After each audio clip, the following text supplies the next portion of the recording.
கிருத்திகை, பூரம், மூலம், ரேவதி, கும்ப ராசி, கும்ப லக்னம் உங்களுக்கான பதிவு தான் அது.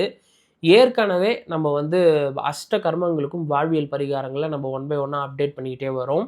இன்னும் சனி கர்மா மட்டும்தான் பேலன்ஸ் இருக்குது. மற்ற எல்லா பதிவுக்கும் நம்ம பார்த்துட்டோம். இன்னையோட பதிவில் நம்ம செவ்வாயினுடைய கர்மாவுக்கு பார்க்க போகிறோம். இந்த செவ்வாயினுடைய கர்மா அப்படின்னாலே எல்லாருக்கும் ஞாபகம் வர்றது தைரியம், வீரியம். இந்த செவ்வாய் கர்மா அப்படின்னாலே இந்த தற்காப்பு கலைகள் மற்றும் விளையாட்டு இதெல்லாம் தான் இந்த செவ்வாய் அப்படின்னு சொன்னாலே எல்லாருக்கும் ஞாபகம் வரக்கூடிய ஒரு விஷயமா இருக்குது. இந்த பதிவுக்குள்ளே போகிறதுக்கு முன்னாடி என்னிடம் இந்த வீடியோஸ் எல்லாம் பார்த்துட்டு கேட்கக்கூடிய அன்பர்கள் சிலர் என்ன பண்ணுறாங்க, என்ன கேட்குறாங்க அப்படின்னு நீங்கள் பார்த்தீங்கன்னா, சார் இப்போ நீங்கள் சில பரிகாரங்கள் சொல்கிறீங்க, என்னோட ராசிக்கு இல்லை என்னோட நட்சத்திரத்துக்கு சில வாழ்வியல் பரிகாரங்களை சொல்கிறீங்க, ஆனால் அதெல்லாம் ரொம்ப டெக்னிக்கலாக இருக்கே சார், அதுக்கெல்லாம் நிறைய டைம் ஸ்பெண்ட் பண்ணுற மாதிரி வருது. நான் என்னோடய வீக்கெண்டில் இல்லை நான் ஃப்ரீயாக இருக்கும்போது இல்லை ஈவினிங் டைமில் நான் இந்த முடியாதவங்களுக்கு ஏதாவது சாப்பாடு வாங்கி கொடுக்கறது, இல்லை படிக்க முடியாமல் இருக்கக்கூடிய ஏழை பசங்களுக்கு நான் பணம் கொடுக்கறது, இதெல்லாம் பண்ணால் என்னோடய கர்மா, கெட்ட கர்மாலாம் கழிஞ்சிருமா, இதெல்லாம் பண்ணால் எனக்கு பாசிட்டிவ் கர்மா வந்துடுமா அப்படின்னு சிலர் கேட்குறாங்க. பிரபஞ்சம் உங்களுக்கு ஒரு டெஸ்ட் வைக்கும். இப்போது ஒரு சினாரியோ சொல்கிறேன். உங்களுக்கு தற்காப்பு கலை நல்லா தெரியும். இந்த குன்ஃபு, கராத்தா அதெல்லாம் சொல்கிறாங்களே, அதெல்லாம் உங்களுக்கு நல்லா தெரியும். அந்த செவ்வாயினுடைய கர்மாவில் இருக்கக்கூடிய ஒரு மிகப்பெரிய பாசிட்டிவ் அது. அதை நீங்கள் கையில் வச்சுருக்கீங்க. உடம்ப நல்லா திடகாத்திரமாக ஆரோக்கியமாக சூப்பராக வச்சுருக்கீங்க.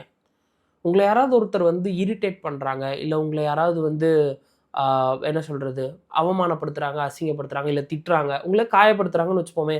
அவங்கக்கிட்ட போய் நீங்கள் அதை உபயோகப்படுத்துனீங்க, அவங்கள நீங்கள் அடிக்கிறீங்க, அவங்கள நீங்கள் காயப்படுத்துறீங்க அப்படின்னா, நீங்கள் 100 நல்லது பண்ணாலும் பிரபஞ்சம் வைக்கக்கூடிய அந்த ஒரு டெஸ்ட்டில் ஃபெயில் ஆனதாக தான் கணக்கு. இது எப்படி சார், நான் 100 நல்லது பண்ணியிருக்கேனே, வேணால் 99 வச்சுக்கலாமே, அது ஒன்று தானே நான் தப்பு பண்ணேன் அப்படின்லாம் நீங்கள் சொல்ல முடியாது. பிரபஞ்சம் போடக்கூடிய டேலி கணக்குன்றது இப்படி தான் டேலி பண்ணுவாங்க. நம்ம முழுசாக திருந்தணுங்க. நமக்கு இருக்கக்கூடிய பாசிட்டிவ்ஸ் அண்ட் நெகட்டிவ்ஸை நம்ம கரெக்டாக பேலன்ஸ் பண்ணணும். நம்ம முழுசாக திருந்தாத வரைக்கும் பிரபஞ்சம் திரும்ப திரும்ப நம்ம வாழ்க்கையில் ஒரே மாதிரியான பிரச்சனைகளை தான் கட்டமைக்கும் நம்மளை சுற்றி. எனக்கு ரொம்ப மிகவும் பிடித்த ஒரு வார்த்தை, இங்கிலீஷில் ஒரு கோட் இருக்குது. அதாவது, life lessons will be repeated unless or until you learn from the mistakes. அந்த பேட்டர்ன் திரும்ப திரும்ப திரும்ப திரும்ப ரிப்பீட் ஆகிட்டே இருக்கும். அந்த பஞ்சாயத்து, அந்த பிரச்சனை வேறு நபர்கள் மூலயமா வேறு சீனில் நடக்குமே தவிர ஒரே ஸ்கிரிப்ட் தான் வாழ்க்கையில் திரும்ப திரும்ப நடந்துக்கிட்டே இருக்கும். அது என்ன அப்படின்றத நம்ம அப்சர்வ் பண்ணணும். அப்படி இல்லைன்னா இந்த மாதிரி வீடியோ பதிவுகளை பார்த்து நம்ம லைஃப்பில் என்ன மாதிரியான ஒரு பேட்டர்ன் இருக்குது, நம்ம என்ன கர்மா கீழே வரோம் அப்படின்றதையாவது தெரிஞ்சுக்கணும். ஓகேங்களா? அதை விட்டுட்டு நீங்கள் ஃப்ரீயாக இருக்கும்போது உதவி பண்ணுறது, 1000 பேருக்கு கூட உதவி பண்ணுங்கள், சந்தோஷமாக உதவி பண்ணுங்கள், உங்களால் 4 பேர் சாப்பிட்டோம். ஆனால் அந்த கர்மான்ற ட்ராப்லேருந்து நீங்கள் வெளியே வருவீங்களான்னு பார்த்தீங்கன்னா, பிரபஞ்சம் வைக்கக்கூடிய டெஸ்ட்டில் நீங்கள் பாஸ் ஆனால் மட்டுமே அதிலேருந்து வெளியே வர முடியும். அதை நீங்கள் நல்லா தெரிஞ்சுக்கோங்க. அண்ட் எல்லா வீடியோ பதிவுகளையும் நான் சொல்கிறேன், கர்மம் அறிந்து தர்மம் செய்க அப்படின்னு சொல்லிட்டு. உங்களுக்கு என்ன கர்மா இருக்கோ அது சார்ந்த நல்லது நீங்கள் பண்ணாதான் உங்களுக்கு அது பாசிட்டிவ், உங்களுக்கு அது நன்மை பயக்கும். புரிஞ்சுக்கோங்க. பிரபஞ்சம் ஒரு டெஸ்ட் வைக்கும், ஞாபகம் வச்சுக்கோங்க. சரி, இப்போ செவ்வாயினுடைய கர்ம பதிவுக்குள்ளே போயிடலாம். இந்த செவ்வாய் கர்மா அப்படின்னாலே நான் முன்னாடியே சொன்ன மாதிரி எல்லாருக்கும் ஞாபகம் படுறது பார்த்தீங்கன்னா விளையாட்டு, ஸ்போர்ட்ஸ். அப்படி இல்லை என்றால் இந்த தற்காப்பு கலைகள், இந்த மாதிரியான விஷயங்கள், இதெல்லாம் தான் செவ்வாய் அப்படின்னாலே எல்லாருக்கும் ஞாபகம் வரும். அப்புறம் இந்த சிவில் கன்ஸ்ட்ரக்ஷன், இதெல்லாம் செவ்வாய்னா எல்லாருக்கும் ஞாபகம் வரும். இந்த செவ்வாய் கர்மா கொண்டவர்களின் வாழ்வியல் பரிகாரம் அப்படின்னு நம்ம பார்க்கும்போது, ஃபஸ்ட்டு விஷயம், இவங்க ஒரு கெட்டதை செய்யக்கூடாது. ஒரு ஒரு ஒரு நெகட்டிவை இவங்க கட்டாயம் தவிர்த்துக்கணும். அது என்ன அப்படின்னா, இவங்க எல்லா நேரமும் எல்லா இடத்துலையும் 24/7 இவங்க நூல் பிடிச்சா மாதிரி வேலை செய்வாங்க. எந்த இடத்துக்கு விட்டிங்கனாலும் பக்காவாக ஒரு காரியத்தை சொன்னபடி செஞ்சுட்டு நிற்பாங்க. இதுதான் செவ்வாயினுடைய கர்மா இல்லையா? இதான் இவங்களோட ஸ்ட்ரென்த். முதல்ல இதை இவங்க மற்றவங்க கிட்ட எதிர்பார்க்கக்கூடாது. எதிர்பார்த்துட்டு அதை அவங்க நிறைவேற்றலை, செய்யலை அப்படின்னா ஃபஸ்ட்டு விஷயம், டென்ஷன் ஆகக்கூடாது. இன்ன வரைக்கும் நான் என்னிடம் வரக்கூடிய எல்லா செவ்வாய் கர்மாக்கும் நான் சொல்லக்கூடிய டிப்ஸ் இல்லை அட்வைஸ் என்னென்னா, உங்களால் ஒரு விஷயத்தை செய்ய முடியுதா செய்யுங்க. இன்னொருத்தர்கிட்ட பொறுப்பை விட்டுட்டு நீங்கள் எப்போ பார்த்தாலும் நீங்கள் டென்ஷன்லேயே உட்காந்துக்கிட்டு இருக்காதீங்க. அப்படி இல்லையா, யார் அந்த வேலைக்கு சரிப்பட்டு வருவாங்களோ அவங்கக்கிட்ட அந்த பொறுப்பை கொடுத்துட்டு நீங்கள் ரிலாக்ஸாக உட்காந்துக்கோங்க. நான் பார்த்த நிறைய செவ்வாயினுடைய கர்ம பதிவு கொண்ட நபர்கள் ஒருத்தர்கிட்ட ஒரு வேலையை கொடுத்துட்டு அவங்க இங்கேருந்து அந்த கடைக்கு கூட போயிருக்க மாட்டாங்க, அந்த இடத்துக்கு கூட போயிருக்க மாட்டாங்க. அதுக்குள்ளே ஒரு 100 ஃபோன் பண்ணி அந்த வேலையை இவரே பாதி முடிச்சிருவார். அந்த ஓனர்கிட்ட பேசுவார், ஓனர் எடுக்கலன்னா அங்கே வேலை செய்யக்கூடிய நபர்கிட்ட பேசுவார், பேசி இப்படி ஒருத்தன் வருவான், அவனுக்கு இந்த பொருளை காட்டு, அவன் இதை தான் எடுப்பான், அதை கொடுக்காத, இது அவனுக்கு இதை கொடு அப்படின்ற மாதிரி அவரே பாதி வேலையை முடிச்சிடுவார். ஸோ செவ்வாயினுடைய கர்ம பதிவை கொண்ட நபர்கள் உங்களால் செய்ய முடிஞ்ச வேலையை மட்டும் செய்யுங்க. உங்களால் செய்ய முடியாத வேலைக்கு ஒரு ஆள் வச்சுக்கோங்க. இல்லை ஆள் வைக்கிறீங்க அப்படின்னா அந்தந்த வேலைக்கு தகுந்த மாதிரியான ஆட்களை வைங்க. தவறான ஒரு நபர்கிட்ட நீங்கள் பொறுப்பை ஒப்படைச்சிட்டு நீங்கள் டென்ஷன் ஆகிறதுல எந்த பிரயோஜனமும் கிடையாது. உங்களுக்கு ஒரு வாட்டி செல்ஃப் டவுட் வந்துருச்சு அப்படின்னாலே முடிஞ்சுது. நம்ம டென்ஷனாக போகிறோம் அப்படின்றத நீங்களே முடிவு பண்ணிக்கோங்க. அந்த வேலையை பெட்டர் நீங்களாக போஸ்ட்பான் பண்ணி உங்களுக்கு எப்போ சௌகரியமாக இருக்கோ டைம் கிடைக்குதோ அப்போ செஞ்சு முடிங்க. தப்பான ஒரு நபர்கிட்ட கொடுத்துட்டு நீங்கள் டென்ஷன் ஆகிறதுனால நான் நிறைய செவ்வாயினுடைய கர்ம பதிவை கொண்ட நபர்களை நான் பார்த்துருக்குறேன். ஒரு 40-45 வயசுலேயே ஹைப்பர் டென்ஷன், ரொம்ப ஹை பிபி சார்ந்த இஷ்யூஸ் இதெல்லாம் ஃபேஸ் பண்ணுறாங்க. ஸோ முடிஞ்ச அளவுக்கு அதை தவிர்த்து கொள்ளுங்கள். தவிர்த்துக்கிட்டால் ரொம்ப ரொம்ப நல்லது. அண்டு இன்னொரு மிகப்பெரிய நெகட்டிவ், மற்றவர்களை காயப்படுத்துவது. அது நீங்கள் வார்த்தையால் காயப்படுத்தினாலும் சரி, இல்லை நீங்கள் போய் அடித்தாலும் சரி. இன்னமும் நான் நிறைய செவ்வாய் கர்மாவை பார்த்துக்கிட்டு இருக்கேன். அந்த ஃபிசிக்கல் அப்யூஸ்ன்றது சர்வசாதாரணமாக பண்ணுறாங்க. தயவு செஞ்சு யாரையும் கை நீட்டி அடிக்காதீங்க. அவன் எத்தனையோ ஜென்மம் பிறந்து அவன் ஒரு கர்மாவை அக்யூமுலேட் பண்ணியிருப்பான். அவனை நீங்கள் இப்படி அடிக்கிறதன் மூலியமாக அத்தனை மூட்டை கர்மாவையும் நீங்கள் அப்படியே தூக்கிப்பீங்க. அவன்கிட்ட அப்படியே வாங்கிப்பீங்க. நீங்கள் 10 தலைமுறைக்கு நீங்கள் 10 தடவை நீங்கள் பிறந்து அதெல்லாம் கழிக்கணும். அவ்வளோ டைம் ஆகும் அதை நீங்கள் கழிக்கணும் அப்படின்னா. ஸோ அதனால் முடிஞ்ச அளவுக்கு இந்த ஃபிசிக்கல் அப்யூஸ் தயவு செஞ்சு யாரையுமே பண்ணாதீங்க. அண்ட் முடிஞ்ச அளவுக்கு இந்த டென்ஷன் ஆகக்கூடிய வேலைகளை கம்மி பண்ணிக்கோங்க. ஒரு வேலை டென்ஷன் ஆக போகுது அப்படின்றத, அதாவது உங்களுக்கு எல்லாத்தையுமே முன்னாடியே ஜட்ஜ் பண்ண தெரியும். அது உங்களோட மிகப்பெரிய ஸ்ட்ரென்த். அந்த ஸ்ட்ரென்த்தை பயன்படுத்தி இந்த வேலையை இப்போ செஞ்சால் டென்ஷன் ஆகும், எதுக்கு இதை செஞ்சுக்கிட்டு அப்படின்னு சொல்லி அந்த வேலையை ட்ராப் பண்ணிவிட்டு அந்த வேலையை போஸ்ட்பான் பண்ணிவிட்டு அதுக்கப்புறமா செய்யுங்க. ஒரு வேலையை உடனே கட்டாயமாக செஞ்சே தீரணும் அப்படின்றது அவசியமே கிடையாது. ஸோ அதை மைண்டில் வச்சுக்கோங்க. டென்ஷன் ஆக்குறாங்க சுற்றி உள்ளவங்க, இல்லை ஏதாவது ஒரு விஷயம் டென்ஷன் பண்ணுதுன்னா அந்த வேலையை போஸ்ட்பான் பண்ணுங்கள், இல்லை அதை தள்ளி வைங்க. அதுதான் மிகவும் நல்லது. சரி, இப்போ பரிகாரம், வாழ்வியல் பரிகாரம் அப்படின்னு நம்ம பார்க்கும்போது முதல் விஷயம், செவ்வாயினுடைய கர்மாவுக்கு நான் கொடுக்கக்கூடிய ஒரு மிகப்பெரிய சஜஷன் எது அப்படின்னா, நீங்கள் வேலைக்கு போகிறீங்க, பிஸ்னஸ் பண்ணுறீங்க, என்ன வேணால் பண்ணுங்கள். உங்களோட வேலை நேரம் தவிர்த்து மற்ற நேரங்களில் மற்றவங்களோட கெரியரை அப்லிஃப்ட் பண்ணுறதுக்கு ஏதாவது ஒரு ஹெல்ப் பண்ணுங்கள்.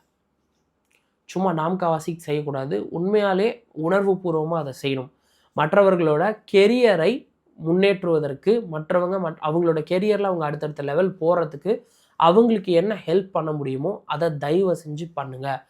நீங்கள் இதையும் சில பேர் என்ன பண்ணுவாங்கன்னா, அவங்களுக்கு தெரிஞ்ச இடத்துல சும்மா ஒரு வேலையை ரெக்கமெண்ட் பண்ணிட்டு அப்படியே சைலண்ட் ஆகிடுவாங்க. அப்படி இல்லை. கெரியரில் ஒருத்தவங்களை முன்னாடி கொண்டு வர்றது அப்படின்னா, ஒருத்தவங்க ஏதாவது ஒரு ஸ்கில்லை வளர்த்துக்கணும், இல்லை ஏதாவது ஒரு ஸ்கில்லை அவங்களால கற்றுக்க முடியாமல் கஷ்டப்படுறாங்க அப்படின்னா அந்த ஸ்கில்லை நீங்கள் கற்றுக் கொடுங்க. அவரோட வேலைக்கு அவர் எப்படி இருந்தால் சூட் ஆகும் அப்படின்றத நீங்கள் அவருக்கு சொல்லிக் கொடுங்க. அவரோட வேலை எதெல்லாம் டிமாண்ட் பண்ணுதுன்னு சொல்லி அவரை நீங்கள் எக்யூப் பண்ணுங்க. அவரை நீங்கள் அதுக்கு தயார்படுத்துங்க. சும்மா ஒருத்தருக்கு ப்ரொமோஷன் வாங்கி கொடுக்குறதோ, ஒருத்தருக்கு டிரான்ஸ்ஃபர் வாங்கி கொடுக்குறதோ உங்கள் தலையெழுத்தை மாற்றவே போகிறது கிடையாது.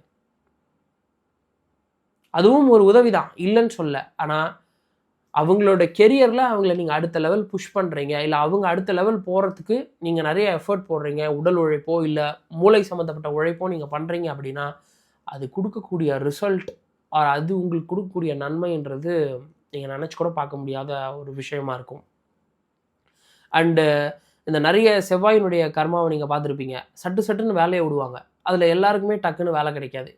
இதுக்கு முன்னாடி இல்லை அந்த குடும்பத்தில் இருக்கக்கூடிய யாராவது ஒரு நபரை நீங்கள் பாருங்கள், அவங்க யார் வேலை கேட்டாலும் ஏதாவது ஒரு வேலையை அவங்க ஏற்பாடு பண்ணி கொடுத்துருப்பாங்க. அதனால் இந்த செவ்வாய் கர்மாவுக்கு வண்டி ஓடிட்டுருக்கும். அவங்க குடும்பத்தில் இவர் சட்டுன்னு ரோசப்பட்டு வேலையை விட்டுருவார், யார்கிட்டையும் நிரந்தரமாக வேலை செய்ய மாட்டார். ஆனால் இவருக்கு மட்டும் எப்படி வேலை கிடைக்கும்னே தெரியாது, வேலை கிடச்சிக்கிட்டே இருக்கும். இது எல்லா செவ்வாய் கர்மாவுக்கும் நடக்காது, சில செவ்வாய் கர்மாவுக்கு மட்டும்தான் நடக்கும். காரணம் என்னென்னு பார்த்தீங்கன்னா, அவங்க ஃபேமிலியில இல்லை அவங்க சைடில் இருக்கக்கூடிய நபர்கள் யாராவது எப்பயுமே யாருக்காவது ஜாப் ரெஃபர் பண்ணிட்டு, இல்லை ஏதாவது ஒரு ஹெல்ப்னு கேட்டாங்கன்னா அந்த கெரியர் சம்மந்தப்பட்டு ஏதாவது ஒரு ஹெல்ப் பண்ணிகிட்டே இருந்திருப்பாங்க.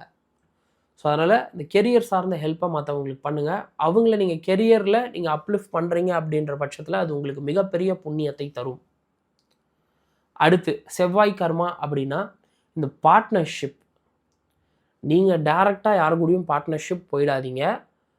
ஒரு பார்ட்னர் மாதிரி நீங்கள் ஒரு பிஸ்னஸில் ஒருத்தவங்களுக்கு நீங்கள் உங்களுக்கு தேவையான ஒரு ஒரு விஷயத்தை நீங்கள் அவங்ககிட்டேருந்து வாங்கிக்கலாம். அது வந்து ஃபீஸாக இருக்கட்டும், இல்லை வந்து பார்த்தீங்கன்னா அது வந்து ஏதாவது ஒரு அமௌண்ட்டாக இருக்கட்டும், இல்லை ஏதாவது ஒரு காரியமாக இருக்கட்டும், உங்களுக்கு என்ன ரிட்டர்ன் தேவையோ அதை நீங்கள் வாங்கிக்கோங்க. பட் ஏன்னா கிட்டத்தட்ட ஒரு பார்ட்னர் மாதிரி அடுத்தவங்களோட பிஸ்னஸை நீங்கள் வந்து மோட்டிவேட் பண்ணி நீங்கள் வந்து அவங்களுக்கு நீங்கள் ஒரு குரு மாதிரி ஒரு கைடு மாதிரி இருக்கீங்க அப்படின்ற பட்சத்தில் அதுவும் உங்களுக்கு ஒரு மிகப்பெரிய நன்மையை தரும். But please understand one thing, ஒரு விஷயத்தை நீங்கள் நல்லா புரிஞ்சுக்கோங்க. There is a limit for each and every thing. There is a limit for each and every thing. நீங்கள் உங்கள் பார்டரை கிராஸ் பண்ணக்கூடாது. நீங்கள் ஒரு மென்டார் மாதிரி இல்லை ஒரு அட்வைசரி ரோலில் மட்டும்தான் நீங்கள் இருக்கணுமே தவிர உங்கள் பார்டரை கிராஸ் பண்ணி நீ இதை செய், நீ இதை செஞ்சால் தான் இது நல்லாயிருக்கும், இப்படி நீ பண்ணக்கூடாது அப்படின்ற மாதிரி you should not force any one. Suggestion கொடுக்குற இடத்துல இருந்து சஜஷன் கொடுத்துட்டு ஒதுங்கிக்கணுமே தவிர செவ்வாயினுடைய கர்மா நீங்கள் போயிட்டு ரொம்ப இன்வால்வ் ஆகிறீங்க, எல்லாத்தையும் தூக்கி தலையில் வச்சுக்கிறீங்க அப்படின்னா நாளைக்கு ஏதாவது ஒரு சின்ன பிரச்சனை நடந்தாலும் எல்லா பழியும் நீங்கள் தூக்கி சுமக்கிற மாதிரி இருக்கும். ஸோ அதை மைண்டில் வச்சுக்கோங்க. உங்கள் லைன், உங்கள் பார்டர் எது அப்படின்றத வரைஞ்சிக்கோங்க.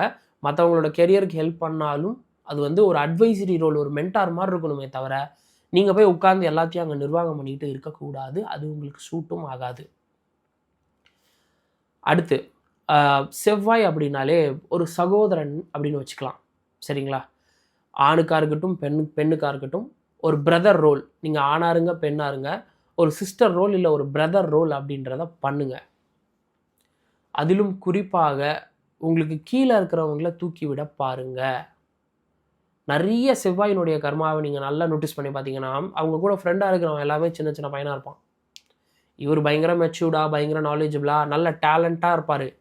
ஆனால் இவர் கூட சுற்றுறது யாருமே இவங்களோட ஏஜ் அதிகமாக இருக்கக்கூடிய நபர்களாக இருக்க மாட்டாங்க. எல்லாருமே பெரும்பாலும் இவங்களோட ஏஜ் கம்மியாக இருக்கக்கூடிய நபர்களாக இருப்பாங்க. இது நீங்கள் நிறைய செவ்வாயினுடைய கர்மா கிட்ட நீங்கள் இதை அப்சர்வ் பண்ணலாம். அவங்களுக்கு ஒரு நல்ல பிரதர் மாதிரி இருந்து, லிட்ரலாக ஒரு பிரதர் மாதிரி இருந்து அவங்களுக்கு வந்து நல்லதாக இருக்கட்டும் கெட்டதாக இருக்கட்டும் கூட நின்று நீங்கள் அதை அவங்களுக்கு செய்யும் பட்சத்தில் அதன் மூலமாக நீங்கள் அடையக்கூடிய ஒரு நன்மையும் வந்து மிகப்பெரியது. மறுபடியும் சொல்கிறேன், அவங்களுக்கு சும்மா வந்து தண்டமாக காசு கொடுத்து பழகக்கூடாது. அவங்க தப்பு செய்யும் போதெல்லாம் அதை என்கரேஜ் பண்ணக்கூடாது. ஒரு நல்ல ஒரு அண்ணனா தப்பு செய்யும்போது கண்டிக்கணும், நல்லது பண்ணும்போது அவங்கள நீங்கள் பாராட்டினீங்க அப்படின்னா அதுவும் உங்களுக்கு ஒரு மிகப்பெரிய நன்மையை உங்களுக்கு ஈர்த்து கொடுக்கும். உங்களுக்கு அது செய்யும். உங்களுக்கு ஏதாவது தற்காப்பு கலை தெரியும் அப்படின்னாலுமே அதை நீங்கள் மற்றவங்களுக்கு சொல்லி கொடுக்கலாம். எப்போவுமே நான் அந்த செவ்வாய் கர்மாவுக்கு சொல்லக்கூடிய ஒரு முக்கியமான ஒரு விஷயம் என்ன அப்படின்னு நீங்கள் பார்த்தீங்கன்னா, இவங்களுக்கு ஃப்ரெண்ட்ஸாக இருக்காங்க, இல்லை இவங்க வந்து இவங்களோட ரிலேட்டிவ்ஸாக யாராவது இருக்காங்க அப்படின்னாலுமே அவங்களுக்கு ஏதாவது ஒரு பிரச்சனைனா டேரெக்டாக இவங்க ஓடி போய் அதில் குதிச்சிடுவாங்க. டேரெக்டாக அது என்ன ஏதுன்னு ரொம்ப ஆராயாமல் அவங்களுக்கு போய் சப்போர்ட் பண்ண ஆரம்பிச்சிடுவாங்க. இல்லை அவங்க பிரச்சனையை தூக்கி இவங்க தலையில் போட்டுப்பாங்க. இதை செவ்வாயினுடைய கர்ம பதிவு செய்யவே கூடாது. ஒருத்தவங்க கஷ்டப்படுறாங்கன்னா அவங்கள அந்த கஷ்டத்துலேருந்து நிரந்தரமாக வெளியே கொண்டு வர்றதுக்கு அவங்கள நீங்கள் எப்படி தயார்படுத்தணுமோ அந்த வேலையை நீங்கள் செஞ்சீங்க அப்படின்னா அது உங்களுக்கு புண்ணிய கர்மா. ஆனால் அதை விட்டுட்டு சும்மா நீங்கள் போய் அடுத்தவங்க பிரச்சனையில் போய் குதிச்சிங்க அப்படின்னா அது உங்களுக்கு பாவத்தை ஈர்த்து கொடுக்கும், பாவத்தை சேர்க்கும். ஸோ இதை மைண்டில் வச்சுக்கோங்க. இந்த பதிவில் செவ்வாயினுடைய கர்மா சார்ந்த வாழ்வியல் பரிகாரங்களை பார்த்தோம். அடுத்த பதிவில் சனியினுடைய கர்மாவை பற்றி பார்ப்போம். ஸோ இந்த பதிவு உங்கள் எல்லாருக்கும் பயனுள்ள வகையில் இருந்திருக்கும் அப்படின்னு சொல்லி நான் நம்புகிறேன். கர்மம் அறிந்து தர்மம் செய்வோம். நான் ராகுல் சிங்காரவேல். நன்றி.